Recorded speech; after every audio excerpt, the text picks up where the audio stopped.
Joseph Stalin bukan sekedar nama dalam buku sejarah. Ia adalah simbol kekuasaan absolut, ketakutan massal, dan ambisi tanpa batas. Di bawah kepemimpinannya, Uni Soviet berubah dari negara agraris yang tertinggal menjadi kekuatan industri dan militer terbesar kedua di dunia. Namun, perubahan itu dibayar dengan harga yang mengerikan. Jutaan nyawa melayang, keluarga tercerai-berai, dan satu bangsa hidup dalam bayang-bayang teror. Stalin tidak lahir sebagai diktator. Ia bukan anak bangsawan, bukan jenderal besar, bukan orator ulung seperti Lenin atau Trotsky. Ia lahir sebagai anak miskin di pinggiran Kekaisaran Rusia, tumbuh dalam kekerasan dan belajar sejak dini bahwa dunia hanya menghormati kekuatan. Setiap luka masa kecilnya, setiap penghinaan yang ia telan, perlahan membentuk keyakinan berbahaya bahwa belas kasihan adalah kelemahan. Kisah Joseph Vissarionovich Stalin adalah kisah tentang bagaimana seorang manusia biasa perlahan berubah menjadi penguasa mutlak, dan bagaimana kekuasaan absolut itu mengubah segalanya, negara, rakyat, bahkan dirinya sendiri. Pada 18 Desember 1878, di kota kecil bernama Gori, Georgia, seorang bayi lahir dari keluarga miskin. Namanya Iosef Vissarionis Djugashvili. Kota itu sunyi, dikelilingi bukit dan benteng tua, jauh dari pusat kekuasaan Kekaisaran Rusia. Tak ada tanda, tak ada ramalan bahwa anak kecil ini kelak akan mengguncang dunia. Ayahnya, Vissarion Djugashvili, adalah tukang sepatu yang keras kepala dan pemabuk. Ia kerap pulang dengan amarah yang meledak-ledak.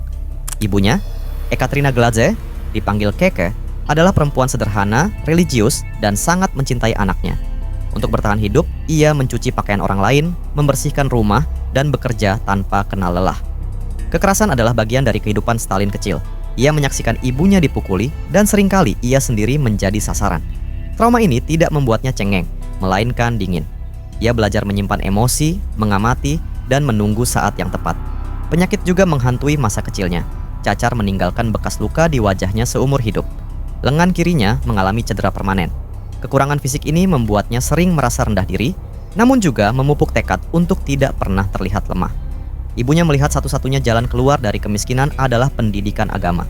Ia bermimpi anaknya menjadi pendeta, dihormati, dan aman. Stalin kecil yang cerdas dan rajin mengikuti harapan itu. Masuk ke seminari teologi Tiflis adalah perubahan besar. Bangunan megah, disiplin keras, dan aturan ketat mengatur setiap detik kehidupan murid. Di sini, Stalin belajar bahasa Rusia, sastra, dan teologi. Ia unggul secara akademik dan dikenal memiliki ingatan tajam. Namun, seminari juga menjadi penjara mental. Hukuman fisik, larangan berpikir bebas, dan pengawasan konstan membuat Stalin merasa tercekik. Alih-alih mendekatkannya pada Tuhan, lingkungan ini justru menumbuhkan kebencian terhadap otoritas absolut. Secara diam-diam, Stalin mulai membaca buku terlarang, Karl Marx, Friedrich Engels, dan pamflet revolusioner. Ia menyelundupkan bacaan itu, mendiskusikannya dengan teman-teman terdekat. Di halaman-halaman itu, ia menemukan penjelasan rasional atas penderitaan rakyat, bukan dosa, melainkan penindasan sistemik. Bagi Stalin muda, Tuhan semakin terasa jauh dan abstrak, sementara revolusi terasa nyata dan menjanjikan keadilan. Pada 1899, ia dikeluarkan dari seminari. Hari itu menandai kematian calon pendeta dan kelahiran seorang revolusioner. Awal abad ke-20 adalah masa kegelisahan. Kekaisaran Rusia retak dari dalam. Pemogokan buruh, pemberontakan petani, dan ide-ide radikal menyebar cepat. Stalin tenggelam dalam dunia bawah tanah revolusioner. Ia bergabung dengan Partai Buruh Demokrat Sosial Rusia, memilih faksi Bolshevik pimpinan Lenin. Tidak seperti Trotsky yang piawai berpidato, Stalin memilih peran organisator. Ia merekrut anggota, mencetak selebaran, mengatur rapat rahasia, dan menghubungkan jaringan. Ia juga terlibat dalam aksi kriminal demi revolusi, termasuk perampokan bank terkenal di Tiflis tahun 1907. Bagi Stalin, hukum tsar tidak memiliki legitimasi. Tujuan membenarkan cara. Berkali-kali ia ditangkap dan dibuang ke Siberia. Berkali-kali pula ia melarikan diri. Pengasingan mengajarinya bertahan hidup, membaca manusia, dan menyimpan dendam. Ia belajar bahwa yang bertahan bukan yang paling idealis, tetapi yang paling licik. Tahun 1917 datang seperti badai.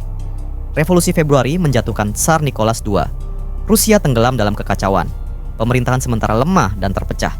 Lenin kembali dari pengasingan, membawa janji, roti, tanah, dan perdamaian. Revolusi Oktober meledak. Bolshevik merebut kekuasaan.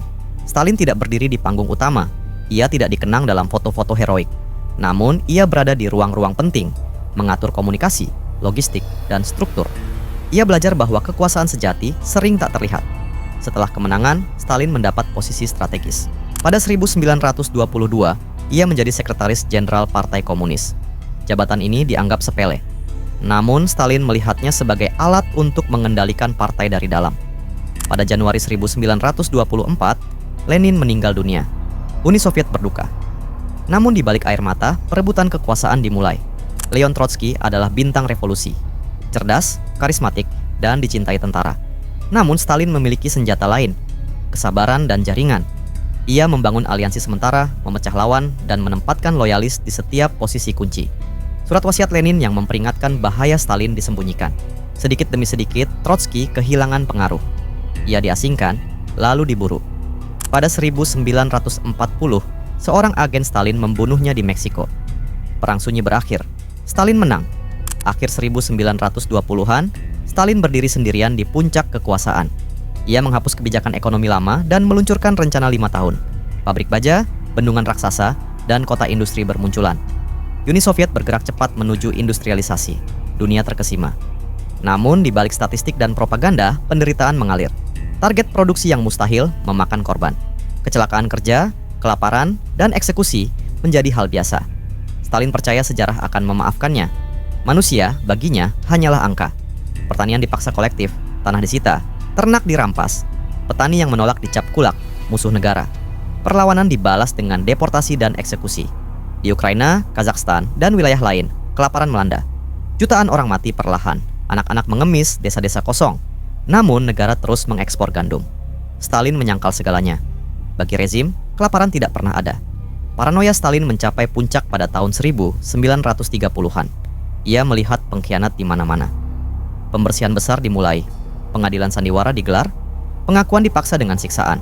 Jenderal, pejabat, intelektual, seniman. Tak ada yang aman. Malam hari menjadi waktu ketakutan. Ketukan pintu bisa berarti akhir hidup. Uni Soviet berubah menjadi negara yang memakan anak-anaknya sendiri. Jutaan orang dikirim ke jaringan kamp kerja paksa, Gulag. Dari hutan Siberia hingga tambang es Arktik. Mereka bekerja hingga roboh, kelaparan, dan mati tanpa nama. Gulag menjadi mesin ekonomi sekaligus alat teror. Bagi Stalin, penderitaan ini berguna.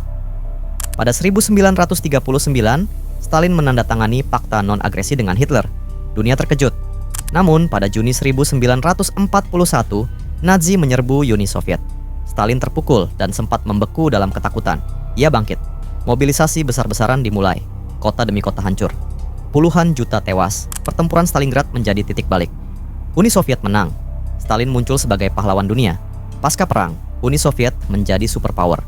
Eropa Timur berada di bawah pengaruh Stalin. Perang dingin dimulai. Namun paranoia tidak pernah pergi. Pembersihan kembali terjadi. Bahkan dokter-dokternya sendiri dicurigai. Stalin menjadi tawanan ketakutannya sendiri.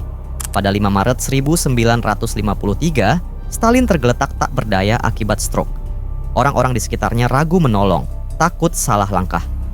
Ia meninggal dalam kesepian, dikelilingi kekuasaan yang ia bangun dengan darah. Joseph Stalin meninggalkan Uni Soviet yang kuat, namun penuh luka. Ia membuktikan bahwa kekuasaan absolut mampu membangun imperium dan menghancurkan kemanusiaan. Sejarah mengingat Stalin bukan hanya karena apa yang ia bangun, tetapi karena harga mengerikan yang harus dibayar umat manusia.